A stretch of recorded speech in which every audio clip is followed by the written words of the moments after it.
Dr. Yiannis Monovoukas was the former chairman, as you can see on the slide, president and CEO and major shareholder of TEI Biosciences and TEI Medical, Inc., two privately held regenerative medicine companies focusing on software tissue repair, reinforcement, and regeneration. Both companies were acquired by Integra Life Science Corporation on July 2015. What's interesting, if you see what's going on in the marketplace today, a lot of our companies here in Massachusetts are being acquired. We're in the middle market space. Yiannis was in the middle market space. This is just a great bed of technology here being acquired. So it's exciting to see that you had a nice exit, and we're very proud of that because it's nice to see hard entrepreneurs hit the home run. So congratulations. So prior to joining TEI, Dr. Monovoukas was president and CEO of Thermo Fibrogen, a thermoelectron, now Thermo Fisher Scientific company, which grew from an R&D concept to a public company, which is fantastic. Dr. Monovoukas holds a BS degree from Columbia University, an MS and PhD degrees from Stanford University, all in chemical engineering, as well as an MBA from Harvard Business School. Doctor, the podium. Please welcome Dr. Monovoukas.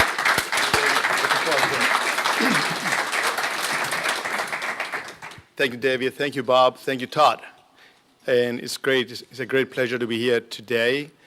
I want to tell you my story as an entrepreneur that started back in 2001 with TEI, a company that was based on technology out of MIT. The company's, the TEI stands for Tissue Engineering, Inc. And as Bob mentioned, as David mentioned, let's see if we can go to the next slide. TEI Biosciences and TEI Medical were sold to Integra in the summer, and I was lucky enough to create two exciting ventures that at the time of exit were extremely profitable and fast-growing, two companies in regenerative medicine. We had a strong cash flow. We used our cash to repurchase shares throughout our history, and we're able at the exit to deliver about 10 to 11 times the returns to our initial shareholders. But the lessons learned from this odyssey, from this journey, is something I would like to discuss with you. There are many lessons, obviously. We can only cover a few, but the company was able to do well financially for investors. We created many jobs. We built a sales force of 140 people, but at the same time, we were able to help a lot of patients. More than 500,000 units were sold, 500,000 patients in 53 countries. So we're proud of that. We did well, and we helped a lot of patients. At the time of the sale to Integra, I have to tell you, I was not ready to sell these two companies. I think we're at the inflection point, but that's one of the discussion points later on. When do you exit, and how and why? But we had an incredible network of surgeons throughout the U.S. We were selling in some of the most prestigious hospitals in the country, from MGH to MD Anderson, Johns Hopkins, Mayo, Stanford, and so on. Collaborating with many of these incredible, talented surgeons. But we had a lot of products in the pipeline. What also was very satisfying for us, and perhaps an incredible success early on, was that we were able to engage three very successful, very top of your class medical device companies, MEDTRONIC, Boston Scientific, and Stryker, to get excited about our technology and believe in us, believe in our ability to manufacture these medical devices for them by putting their name on them and them going to their doctors and the patients. So for us, early on, it was not only a validation of the technology, but it's also the belief in our team to manufacture high-quality products. But the journey in 2001 for me began when I was introduced to Professor Jim Bell, the father of tissue engineering, and he and I had lunch, and we talked about the exciting new world of regenerative medicine and tissue engineering. And the first year when I joined as a CEO and then became chairman the following year, we were doing research on stem cells. We were doing research on cell signaling proteins and scaffolds. This is the triad of tissue engineering.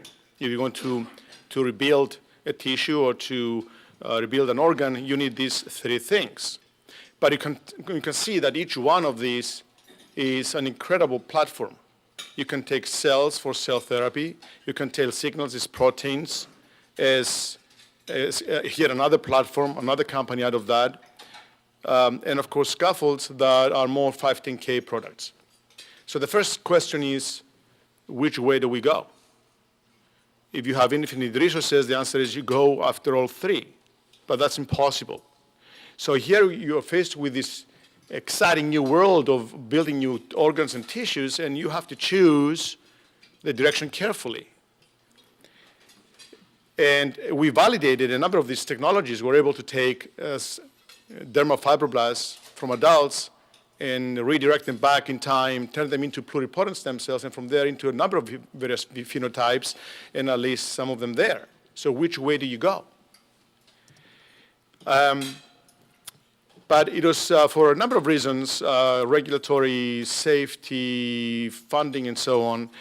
Our direction was perhaps dictated by the needs of our partner. MEDTRONIC was one of our first partners, and they came in and they said, we are interested in a biomaterial that can be used to repair the cranial dura. So we put our efforts there because these projects were funded, and we came up with this unique, non-inflammatory, extremely self-friendly biomaterial from fetal tissues. And then all of a sudden you say, now we have another platform technology. Which direction do you go? Do you go orthopedics? Do you go trauma? Do you go neuro? Do you go plastic surgery and skin and pelvic floor? And at least all of those there. So we went from a big question, cells, signals, and scaffolds, which way do you go? And now we said, okay, let's focus on scaffolds that can work with the body's own stem cells. And then we're faced with another big question. We have a platform technology, which way do you go now? MEDTRONIC was neuro, that's fine. So we decided to do a combination of things. We had Stryker take the tendon repair technology, exclusive license to that. Boston Scientific received exclusive license to pelvic floor reconstruction. MEDTRONIC had dura, and we said we will focus on three large markets ourselves: plastic and reconstructive surgery, wound healing, and abdominal wall reconstruction or hernia. So you can see that as part of this platform technology, as maximizing the value, we have given pieces to these big partners. Some of them, the financing that came from that was both dilutive and non-dilutive. MEDTRONIC was dilutive. Stryker was not dilutive. Obviously, you want to go after non-dilutive financing. But we were able to carve out part of this platform and give it to some extremely highly prestigious companies to safeguard, to guarantee 7-10 years of cash flow through a transfer price. But at the same time, we kept some big markets to ourselves. And of course, at the time, I was also thinking, this is just one of the three platform technologies we're looking at. This is just the material. But if we want to do tissue engineering, ultimately, you want to engage stem cells, platelets, other growth factors, drugs, antioxidants, anti-inflammatories, and so on and so forth. Therefore, we said, okay, we will narrow these choices down to those that will get us to profitability as quickly as possible, because profitability for me early on, it was clear for me that you need to prevent dilution. As we all know, dilution is anathema to any entrepreneur. So how do you prevent dilution at the same time without slowing down too much? So you could see that in 2003, 2004, 2005, we had a nice growth from products sold to Medtronic, Boston Scientific, and Stryker. But it was in late 2005 that I started building our own sales force, and you can see the fast growth that came out of our own sales reps. So we built two direct sales forces, one to focus in the OR, trauma and plastic surgery, hernia, the other in the wound care center and burns. And you can see the explosive growth that we had in revenues. And again, you need an entrepreneur who is going to be able to understand and optimize all parts of this venture. And early on, I wanted to focus on yields and gross margins. And we were not the first entry into these markets. We were competing with some of the giants, Covidien and Bard and J&J. So I knew that if this become commodity, then we need to have that ability to decrease our prices. So how do you do that? You work on yields to increase gross margins. And I'm very proud to tell you that we started launching our own products in 2005. By 2008, we reached superior margins. And I took the numbers out because this is proprietary information to TEI, but extremely high, almost pharmaceutical level gross margins. So now we went to market with a strong product line, this material, but also the ability to go into many other directions as part of this platform technology with very high gross margins, with some great partners along with us to guarantee our cash flow for years to come. And then it is, you can see that profitability, those gross margins were wonderful, and we started generating a lot of cash. And we reached, again, I took the numbers out for the reasons I mentioned, but we were reaching EBITDA that I believe were probably the highest EBITDA than any of our peers in medtech or biomedical devices. I mean, incredible numbers. So we used a lot of that cash to buy back stock. So again, we had to dilute ourselves by, in the beginning, Medtronic came in, gave us some money by this dilutive financing. We did a private placement with about 100 investors back in 2001. That was dilutive. Boston Scientific, that was dilutive too. But we got some government money and some Stryker money that was not dilutive. But when we started generating cash, I used a lot of that to buy back stock and reverse that dilution effect.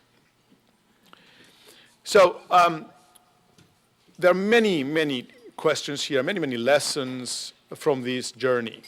And I'm going to list some of them and maybe discuss a couple, but there's so many, and I would love to hear your questions and engage you in the discussion. But first off, here is a game-changing technology, regenerative medicine, tissue engineering, which is coming back in favor, by the way. But how do you balance this tremendous profit with the need to preserve capital? Do you say, I don't care about dilution, I'm going to raise $1 billion and go pursue all three of them? Do you believe in your team that it would be functioning much better if you have more control? So you try to go after non-dilutive cash, right? Is the king versus rich syndrome, if you heard about that. And then if you're blessed with the platform technology, where do you invest? How do you triage research projects? When do you bring in strategic partners? VCs, smart money, and when, and do you, and if so, then when? And then a discussion we had was about when do you build, I had this discussion with the board, do you build your own sales force to compete with companies that are hundreds of times our size, with many products, many years in the market, incredible relationships, contracts, or do you just become an OEM? And early on I said, no, I believe in my team, I believe in our technology, I believe in myself. We are going to go and be in front of the surgeon with this high quality product, and we're going to engage the surgeons, we're going to partner with the surgeons to maximize what we have here.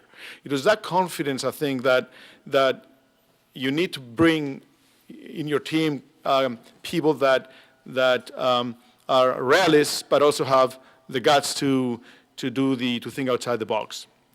And then the question is, okay, when do you exit, right? And during the exit, how do you manage the expectations of employees, management, shareholders, et cetera? So I was thinking about all that. How do you maximize the value of what we have without waiting for another 10 years before you can deliver some returns to shareholders? So I did it in two different ways. In 2011, we spun off the wound healing business, and it was a dividend to our shareholders. So the wound healing business already was generating cash. So I was able to build that sales force of the 140, about 70 were in wound healing in TEI Medical. And we're able to build that without having to raise $1. It was all internally funded. So what I left back in TEI Biosciences were the MEDTRONIC and Boston Scientific products and our own abdominal wall reconstruction and hernia, plastic and reconstructive in the OR, if you like. And then we spun off the wound healing business with a different sales force, different call point, reps that call on burn centers and wound care centers. So we're creating a pure play. The anticipation here is dividend out, spin it off while it's small to minimize taxes, and create a pure play so perhaps somebody will come in and put a high multiple on one or the other. That was my thinking. Why? Because you deliver, there's a payday to investors if you sell one of them, but you regroup and you grow the second one and so forth.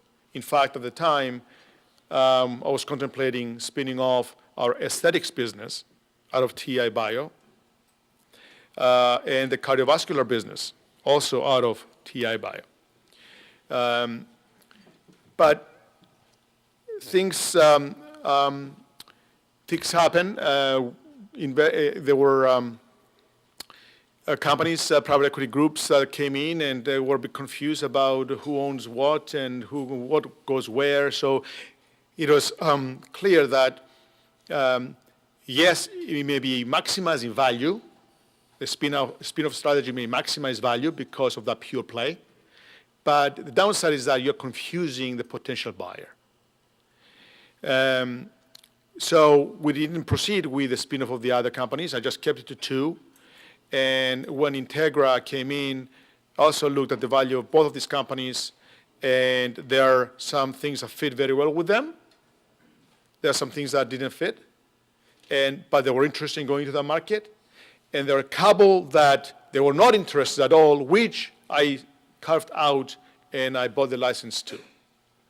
So I am propagating that spin-off strategy now with the license to cardiovascular and injectable aesthetics for the face. So that platform, biomaterial, continues now, two within Integra, but the two others that I've taken out under Helios Biomedical for cardiovascular applications. This is the TEI Technology++, the injectable fillers, again with the TEI Technology++.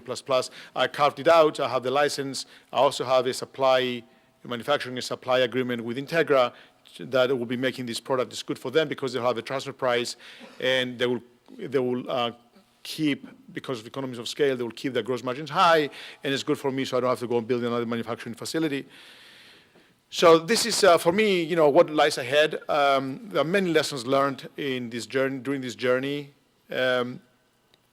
But there's a lot of, the network that I have built with plastic surgeons is something that makes perfect sense for me to pursue the injectable fillers. Cardiovascular is a new field, but there are applications there for pericardium repair, heart valves, AV fistulas, with PRPs, with stem cells, injectables or not, to repair the pericardium, to repair not just the pericardium, but also the myocardium after an MI. So that's an interesting concept, and that will be Helios Biomedical. Helios Global Investments looks to find teams, entrepreneurs, companies that are in the early stages to become seed investors, perhaps even acquire.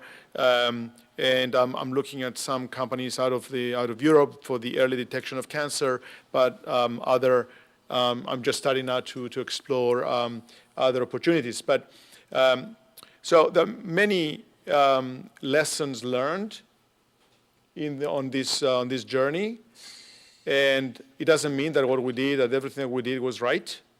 But if there's a metric that I respect, is that within 14 years, we're able to grow the company to a point where somebody much larger than us can come in and acquire.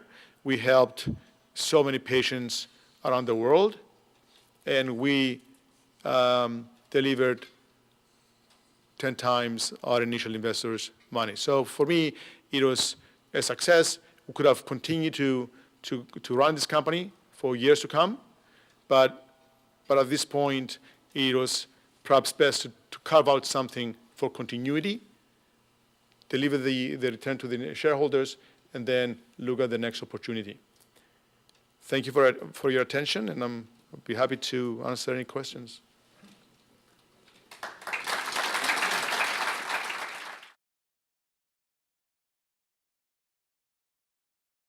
Absolutely. I mean, I was buying back my shares, right? And I was creating new ventures through the spin-off strategy. But for me personally, as an entrepreneur and as somebody who was stimulated by learning, it would be, it would be a typical week would include calls and discussions with some of the sharpest minds in surgery from the places I mentioned. Those discussions, I mean, you learn all the time. It's fantastic. You have investors who bring ideas to me, and what about this, what about that? There are people within the company that are excited about the next project or what's in the pipeline. We haven't talked about the antimicrobials. There's so much stuff. And to go from that to nothing is tough. Yes, you can regroup and all that, but I didn't have to sell. I mean, we're generating so much cash. I didn't have to sell. So, but it was also 14 years from from those 100 investors. So maybe for them it would be a good idea. Nobody except perhaps one was interested in selling, and that was a fund. So as you can see, there are no VC money in. It was those 100 investors and the partners and then our own cash. So could we have continued to grow this business? Absolutely. It was a winning team. I mean, we had the yields, we had the partners, we had the surgeons, we had the hospitals, we had the GPOs, right? But we had a leader who was still excited about growing this. So do you sell at that point? I didn't want to sell. I wanted to sell one of the two and continue to grow the others. But I did something different, similar. I've carved out something else that I can grow. But yes, seller's remorse.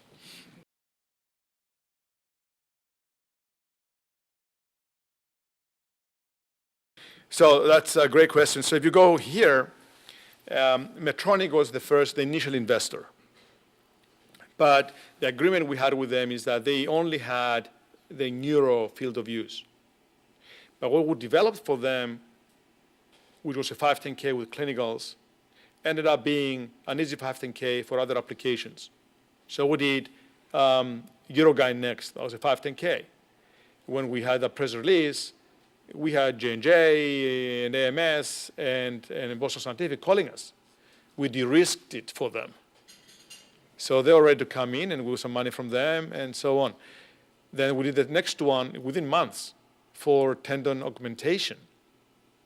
And Stryker and others were calling us. Again, we de-risked this for them. So we're lucky that call it luck, call it intuition, but when I showed you those three cells, signals, and scaffolds, it was very clear to me that the first two were PMAs. So unless you raise a lot of money and you have a very long time horizon, and willing to suffer the effect of dilution, then those two are tough to pursue. So we focused on the biomaterial because Medtronic wanted it, because there are 510Ks, and that allowed us to get partners in, more cash, and then build our own sales force. If those were no 510Ks, it would have been a different story.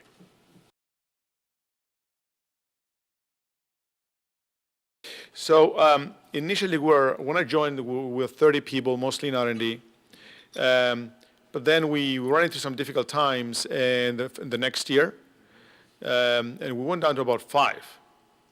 And when I left in July, we were 240. So every startup goes through these phases.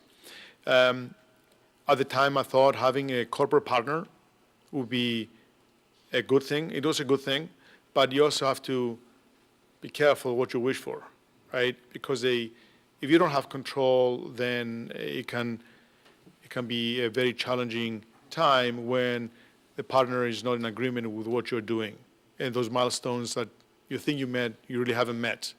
So it was clear early on that having one partner, one product, one partner was absolutely the wrong thing to do.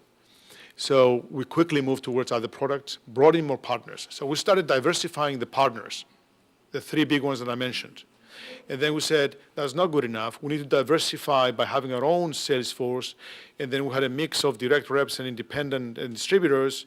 That was not good enough. We had to go international. So throughout our history, if there's one lesson, one thing that we did well, was this diversification. Without having to go to the exciting stem cell technologies or the cell signaling technologies, we diversified pretty well. And then there's also mitigation of risk in focusing on the gross margin, because you know that at some point prices will come down. But if you are having a 90%, 95% gross margin, you can afford to drop. And so that's another good strategic move we made.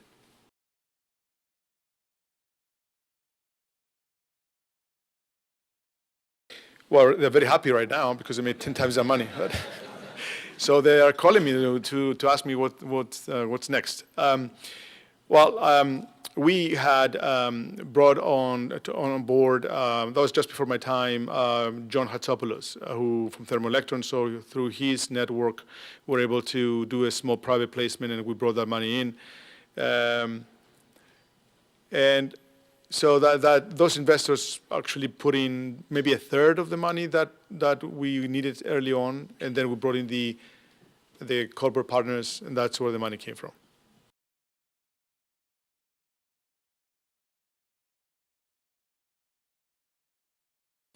I found bringing some high-quality corporate partners is key, right? I mean, you have, in our case, it was MEDTRONIC. So it was a validation of the technology. They're putting their name behind our product. They're putting a lot of money to go into so many countries and get regulatory approval. So validation of the technology, prestige for our company, but also say one form of a revenue stream, which an investor will not give you. Right? I want to go for that cash flow, right? But you have to also think about, does this company have other? Is it a platform technology? Can we go elsewhere? Because if it's just one product and you give it to a corporate partner, then you're dead. right? So, but if you can carve out something for them, I would absolutely go for the corporate partner money because I also get the transfer price, I get the revenues from them, than for an investor. They're also longer term, right? We, in fact, Stryker, many times, in many different events, they're saying how happy they were with us at TEI because it was one of the longest relationships they had with a supplier. And it was pretty much a 20-year partnership. I just renewed the agreements, the distribution agreements with them just before I left. And so it'll be a 20-year relationship with these giants. It's incredible. And we did it with all three. So the long-term, they give you the revenue stream, and ultimately, perhaps one of them can be your buyer, right? So for all those reasons, I would go that way.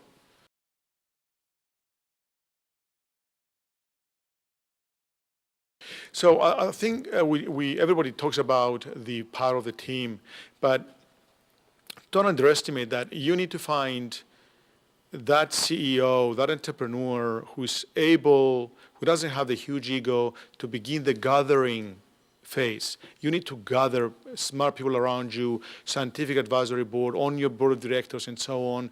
You need to be out there and say, I have the confidence to be engaged with these top minds. And through that, you bring people from the industry. People like to, I mean, you bet on the entrepreneur, there's no doubt, right? But I would bet on an entrepreneur who has the confidence to say, I don't mind partnering with MEDTRONIC or Stryker. I mean, we believe we have something that is so incredible that will add value to them. So, but you need to reach out to some of those top people with the right network to get you in.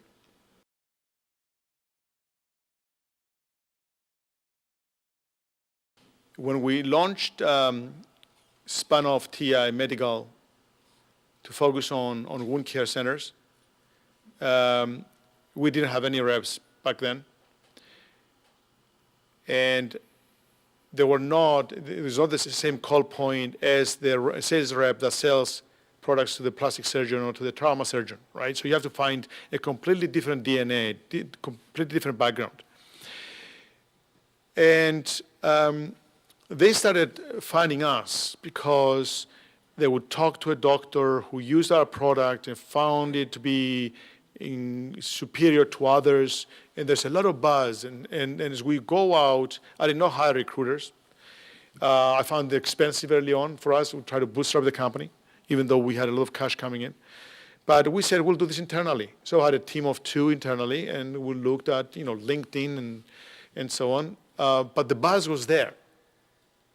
So it was easy for us to recruit them from some of the competitors. They want to go, sales reps, as you know, they want to go where the hottest thing is, the hottest new thing is. So we're able to do that. It was clear from early on that we're selling the promise. We couldn't pay them the base or the commission structure or the options that other companies were paying. You just have to show them you're making an investment in your career and see where you want to be in 5 years from now.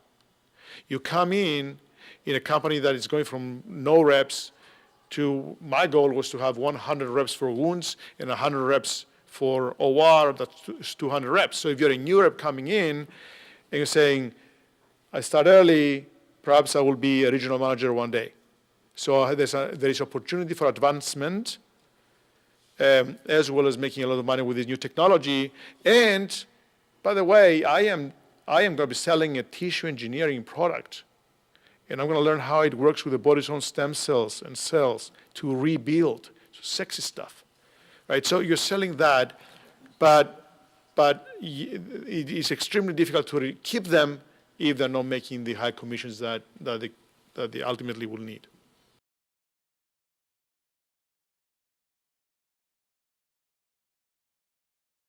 Without exclusivity, that would have been tough. Everybody wanted exclusivity.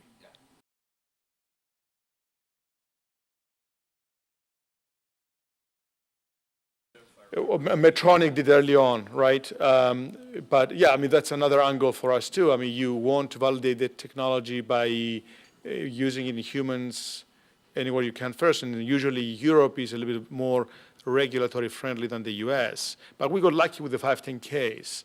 MEDTRONIC was a different story. It was a 510K with clinicals.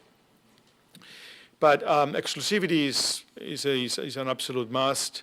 But for that, you get a license fee up front. That's good for your balance sheet.